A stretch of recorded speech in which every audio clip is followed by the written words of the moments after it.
சிந்து பைரவியில நாளைக்கு சிந்துவோட பிறந்த நாளாம். பிறந்த நாள் அன்னைக்கு சூப்பரா ஒரு சம்பவம் நடக்க போகுது. என்ன நடக்க போகுதுன்னு பார்க்கலாம் வாங்க. அக்கா கோயில்ல வந்து விசாரணைய ஆரம்பிக்கிறாங்க. குருக்கள் கிட்ட ஃபர்ஸ்ட் கேக்குறாங்க, இந்த பொண்ணு இங்க வந்தாளா, சிவாக்கும் இந்த பொண்ணுக்கும் கல்யாணம் நடந்ததா அப்படின்னு. இல்லம்மா, அப்படியெல்லாம் இங்க எந்த ஒரு சம்பவமும் நடக்கல. நல்லவங்களை கடவுள் நிறைய சோதிப்பாரு, ஆனா கைவிட மாட்டாரு. தம்பி, நீங்க ஒண்ணும் கவலைப்படாதீங்க, நான் உங்களுக்காக வந்து சாட்சி சொல்றேன் அப்படின்னு குருக்கள் சொல்றாரு. ஏகாவும் குருக்கள் கிட்ட நாளை காலையில போலீஸ் ஸ்டேஷனுக்கு வர சொல்லி சொல்றாங்க. ஸ்னேகா, பாத்தீங்களாப்பா இந்த சிந்துவ பொய் சொல்லி ஊரையே ஏமாத்தி சிவாவை கல்யாணம் பண்ணியிருக்கா அப்படின்னு பேசுறாங்க. ஏகா உடனே இந்த ஒரு சாட்சியெல்லாம் நம்மளுக்கு பத்தாது, இன்னும் கொஞ்சம் சாட்சியை கலெக்ட் பண்ணுவோம் வாங்கன்னு சொல்லிட்டு கூட்டிட்டு போறாங்க. இங்க மகா எசக்கி கிட்ட எப்படி சிவா சிந்துவை ஏத்துக்கலையோ அதே மாதிரி பைரவி ஆறுமுகத்தை ஏத்துக்கல போல. நேத்து ஆறுமுகம் பால்கனியில தான் படுத்திருந்தான், ஆனா அவன் சிவாவை நம்ப மாட்டேங்கிறான். சிந்து தான் பொய் சொல்றான்னு எப்படியாவது எல்லாருக்கும் நிரூபிக்கணும் அப்படின்னு பேசிட்டு இருக்காங்க. கோயில் பக்கத்துல கடை வச்சிருக்கிற இன்னொருத்தர்கிட்ட வந்து போலீஸ் விசாரிக்கிறாங்க. February 2 இந்த பொண்ணை இங்க பாத்தீங்களா, இந்த பொண்ணுக்கும் இந்த டாக்டருக்கும் கல்யாணம் நடந்ததா அப்படின்னு விசாரிக்கிறாங்க. 10 வருஷமா இங்க கடை வச்சிருக்கேன். 2 இவங்க 2 பேர்த்தையும் இங்க பார்த்த மாதிரி எனக்கு ஞாபகமே இல்லை. அதே மாதிரி பலவந்தப்படுத்தி கல்யாணம் அந்த மாதிரி எந்த சம்பவமும் அன்னைக்கு நடக்கல அப்படின்னு சொல்லிடுறாங்க. இங்க பைரவி அன்னபூரணிக்கு ஜூஸ் போடுறதுக்காக வந்து ஆப்பிள் ஜூஸ் போடுறாங்க. எங்க வீட்ல எல்லாம் காலையில எந்திரிச்சோன்னா காஃபி தான் குடிப்போம், நீங்க ஆப்பிள் ஜூஸோ அப்படின்னு வேற பேசுறாங்க. பைரவி ஆனா எதுக்கும் பதில் சொல்லாம அங்க இருந்து போயிடுறாங்க. அன்னபூரணி பைரவி ஆறுமுகத்துக்கிட்ட நடந்துகிட்டதை நினைச்சு ரொம்பவே வருத்தப்பட்டுட்டு இருக்காங்க.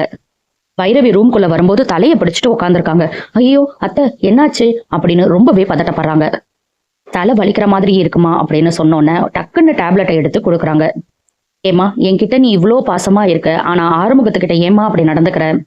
நீ ஆறுமுகத்தை புரிஞ்சுக்கிட்டு அவங்க கூட சேர்ந்து வாழ்றத என் கண்ணால பார்த்தா போதுமா, அதுக்கப்புறம் நான் சந்தோஷமா செத்தா கூட பரவாயில்லன்னு சொல்றாங்க. எல்லாம் பேசாதீங்க தண்டு ஜூஸை தர்றாங்க பைரவி. பைரவி ரொம்ப பாசமா அன்பா அன்னபூர்ணி கிட்ட இருக்கிறத சிந்து ஜன்னல் வழியா பார்த்து ரொம்பவே சந்தோஷப்படுறாங்க. 3வது சாட்சியா கோவில்ல பூ விற்கிறவர்கிட்ட போறாங்க ரேகா. அதே மாதிரி போட்டோவை காமிச்சு ஏதாவது ஒரு சம்பவம் நடந்ததான்னு விசாரிக்கிறாங்க.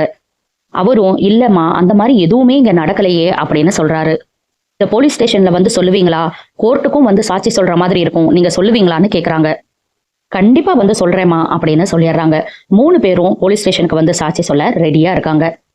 சிந்து நேரா பைரவி கிட்ட வந்து, பைரவி, எனக்கு ரொம்ப சந்தோஷமா இருக்கு, நீ அத்தை கூட இவ்வளோ பாசமா இருக்கிறத பார்க்க எவ்வளோ நல்லா இருக்கு தெரியுமா, உன் மனசு இவ்வளோ மாறி இருக்குன்னா அப்போ பெருசா ஏதோ ஒரு விஷயம் நடந்திருக்கு, என்னன்னு என்கிட்ட சொல்ல அப்படின்னு கேக்குறாங்க.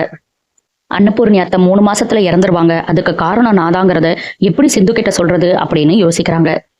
சரி, நீ ரொம்ப யோசிக்கிற, பரவாயில்ல, சொல்ல விருப்பம் இல்லைன்னா விட்டுரு, நீ இப்படி இருக்கிறதானா எனக்கு ரொம்ப சந்தோஷம் அப்படின்னு சொல்லிட்டு போயிடுறாங்க. ரேகா சிவா கிட்ட, சிவா நீங்க ஒன்றும் கவலைப்படாதீங்க, சிந்து பொய் சொல்லிதான் கல்யாணம் பண்ணியிருக்கான்னு நல்லா தெரிஞ்சிருச்சு. அந்த பொண்ணு படிக்காதவளா இருந்தாலும் பயங்கர கிளவரா இருக்கா. நாளைக்கு அரெஸ்ட் பண்ணி போலீஸ் ஸ்டேஷனுக்கு கூட்டிட்டு வந்து விசாரிக்கிறேன், நீங்க ஒன்றும் கவலைப்படாதீங்கன்னு சொல்றாங்க. ஸ்னேகாவோட அப்பாவும் எப்படியாவது சிந்துவை சிவா கிட்ட இருந்து பிரிச்சு ஸ்னேகா கூட சேர்த்து வச்சிருங்கன்னு சொல்றாரு. ஸ்னேகா சிவா கிட்ட, உங்க பெரியம்மா முன்னாடி எல்லா உண்மையும் வெளியே வரப்போகுது, அதுக்கப்புறம் அவங்களே சிந்துவை மன்னிக்க மாட்டாங்கன்னு சொல்றாங்க. என் பெரியம்மா என்ன நம்பலங்கிறது தான் எனக்கு ரொம்ப கஷ்டமா இருந்தது, இப்ப எனக்கு ரொம்பவே சந்தோஷமா இருக்கு அப்படின்னு சிவாவும் சொல்றாரு. ஸ்னேகாவோட அப்பா இப்போதைக்கு இது யாருக்குமே தெரிய வேணாம், கான்பிடென்ஷியலா இருக்கட்டும்னு சொல்லிடுறாரு. விடியுது. சிந்து ரொம்ப சந்தோஷமா அன்னபூர்ணி கிட்ட வந்து இன்னைக்கு எனக்கு பிறந்த நாள்னு சொல்றாங்க. அப்படியாமா, ரொம்ப சந்தோஷம்னு சொல்லிட்டு ஆறுமுகத்துக்கிட்ட திரும்பி, இன்னைக்கு சிந்துவோட பிறந்தநாள ரொம்ப பிரம்மாண்டமா கொண்டாடணும், நீயும் சிவாவும் தான் அந்த வேலையெல்லாம் பாத்துக்கணும்னு சொல்றாங்க. சிந்து அதெல்லாம் எதுக்குன்னு கேட்டதுக்கு, கல்யாணத்துக்கு அப்புறம் வர்ற பிறந்த நாள்மா, கண்டிப்பா இதை கொண்டாடியே ஆகணும்னு சொல்றாங்க. பைரவியும் வந்து ரொம்ப சந்தோஷமா சிந்துவுக்கு விஷ் பண்றாங்க. இதையெல்லாம் பார்த்துட்டு இருந்த மகா, கொண்டாடு, நீ கொண்டாடுற கடைசி பிறந்த நாள் இதுவாதான் இருக்கும், இதுக்கப்புறம் உன் வாழ்க்கையில எந்த கொண்டாட்டமும் இருக்காது அப்படின்னு நினைக்கிறாங்க. அன்னபூர்ணி சிந்து கிட்ட இந்த விஷயம் சிவாக்கு தெரியுமா அப்படின்னு கேக்குறாங்க. அவங்க முழிச்சுக்கிட்டே நிக்கிறாங்க. இதோட இன்னைக்கு எபிசோட முடிச்சுட்டாங்க. இன்னைக்கு சீரியல்ல மொதல் சீன்ல எல்லாம் சிந்துவும் பைரவியும் மஞ்ச கயிறு தான் போட்டிருந்தாங்க. தாலி பிரிச்சு கொத்ததை மறந்துட்டாரு போல டைரக்டர். அதுக்கப்புறம் சரி பண்ணிட்டாங்க. சிந்துவோட பிறந்தநாள் அன்னைக்கு போலீஸ் ஸ்டேஷன் போக போறாங்க. என்ன நடக்க போகுது, சிந்து எப்படி இதுல இருந்து தப்பிக்க போறாங்க, இல்ல மாட்டிக்கிட்டு முழிக்க போறாங்களா அப்படிங்கறத நம்ம பொறுத்திருந்து பார்க்கலாம். அடுத்தடுத்து சிந்து பைரவியில என்ன நடக்குதுன்னு தெரிஞ்சுக்க சப்ஸ்கிரைப் பண்ண மறந்துடாதீங்க.